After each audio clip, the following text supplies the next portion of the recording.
The movie opens with a chilling image. David Aames wakes up and drives through a completely empty New York City. No traffic, no people. Times Square is abandoned. Just when the fear peaks, he wakes up. It was only a dream, or so it seems. We then cut to David sitting in a jail cell wearing a strange white mask, accused of a murder he claims he doesn't remember committing. A psychologist, Dr. Curtis McCabe, is assigned to evaluate him, and David begins telling the story of how his perfect life collapsed. David Aames is rich, handsome, and untouchable. After his father's death, he inherits 51% of a major publishing company, while the rest is controlled by a board he mockingly calls the Seven Dwarves.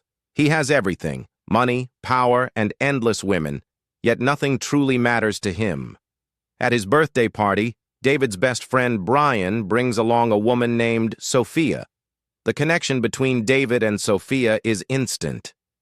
They spend the entire night talking, laughing, and falling for each other. For the first time, David feels something real. But there's a problem. David has a casual fling named Juliana, and she's been watching everything. Feeling ignored and humiliated, she confronts David the next morning and convinces him to get into her car.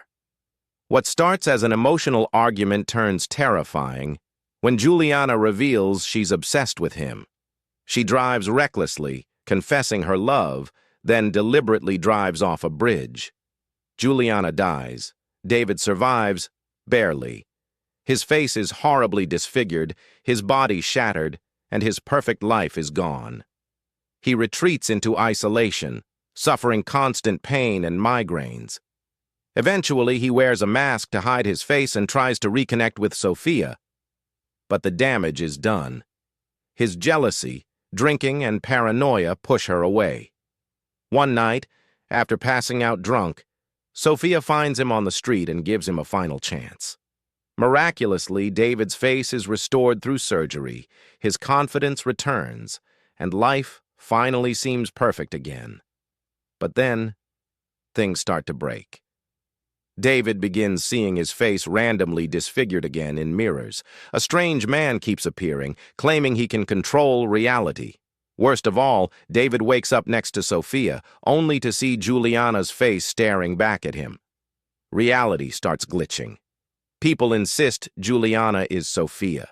Photos change. Faces switch. Memories contradict each other.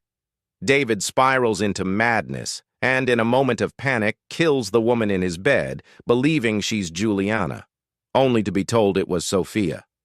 Back in the prison cell, Dr. McCabe grows frustrated. None of this makes sense. Until they notice something strange. Recurring commercials for a company called Life Extension. The truth finally comes out. David had signed up for cryogenic freezing after committing suicide due to his injuries and depression. He chose a premium feature called lucid dreaming, allowing him to live inside a custom-made dream after death.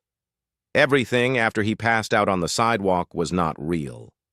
The dream began beautifully, but David's guilt over Juliana corrupted it. Sofia and Juliana merged in his subconscious, turning paradise into a nightmare. Even Dr. McCabe was just a dream creation, a father figure David invented. Now, David is given a choice: stay in the dream, reset it, and forget everything, or wake up in the real world, 150 years in the future, where everyone he ever loved is long dead. David chooses reality. After one final moment with Sofia on a rooftop, where she promises to find him again, David steps off the building. As he falls, memories flash. White light fills the screen. A voice whispers, "Open your eyes," and the film ends.